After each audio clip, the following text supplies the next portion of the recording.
Sign 4 সংখ্যার লোক, 4 সংখ্যার মানুষের মধ্যে টেকনোলজি, টেকনিক্যাল, ইলেকট্রনিক্স দুর্দান্ত, তাদের একটা নর্মাল কি বলবো ওইদিকে একটা ঝোঁক থাকে। ওর পড়াশোনাটাও সেদিকেই হয়েছে, জন্মছকেও সেই প্রভাব আছে ওর। সুতরাং সংখ্যাতত্ত্ব এবং জন্মছক দুটোকে অ্যামালগামেট করলে দেখলাম ও যে সাবজেক্ট নিয়ে পড়াশোনা করেছে বিউটিফুল।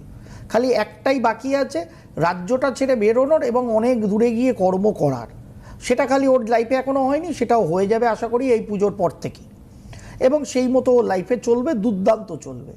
এবার বাকি রইল 4 সংখ্যার ভাইব্রেশনে যখন ও বিয়ে করতে যাবে। সপ্তমে শনি থাকলে সাধারণত ম্যারেজে লেট করে, অথবা একটা খুব প্রগাঢ় সম্বন্ধ কেটে দিয়ে সেকেন্ড ম্যারেজ করায়। আমাদের সুরসম্রাজ্ঞী লতা মঙ্গেশকরের হরোস্কোপেও সপ্তমস্ত শনি বসেছিল, তাকে অনুরা যোগ দিয়েছিল, যার ফলে তিনি বিবাহ বন্ধনেই আবদ্ধ হননি। সপ্তমে শনি থাকবো মানেই বিবাহ বন্ধনে আবদ্ধ করব না এটা নয়।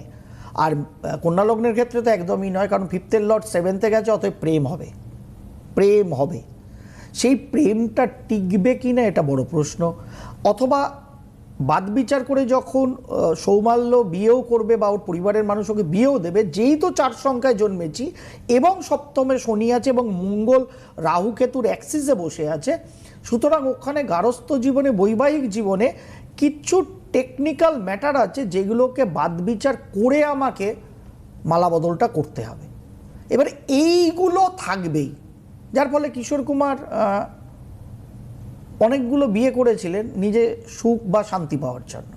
কতটা পেয়েছিলেন উনিই জানেন, আমরা তো বলতে পারবো না, কিন্তু উনি করেছেন। মানুষ বলে যে এতগুলো বিয়ে করেছে, অ্যাকচুয়ালি যা চাহিদাটা পূরণ হচ্ছে কিনা, সেই চাহিদাটা অর্থের না, সেই চাহিদাটা শারীরিক না, সেই চাহিদাটা হচ্ছে আত্মার চাহিদা, যে একে অপরকে কতটা বুঝতে পারছে। এবার 4 সংখ্যার মানুষ, সপ্তমস্ত শনি মঙ্গল এফেক্ট আমরা যদি সৌমাল্যকে দিয়ে দেখি, তাহলে এই জায়গাগুলোকে মেরামত করা এবং পার্টনার যখন বাঁচবো তখন এইগুলোকে যাতে সঠিক ভাইব্রেশনে আমার পার্টনার অ্যাডজাস্ট করতে পারে, অর্থাৎ আমিও পার্টনারের সাথে অ্যাডজাস্ট করতে পারি, পার্টনারও আমার সাথে অ্যাডজাস্ট করতে পারে, সেইটাকে দেখে নিয়ে চলা।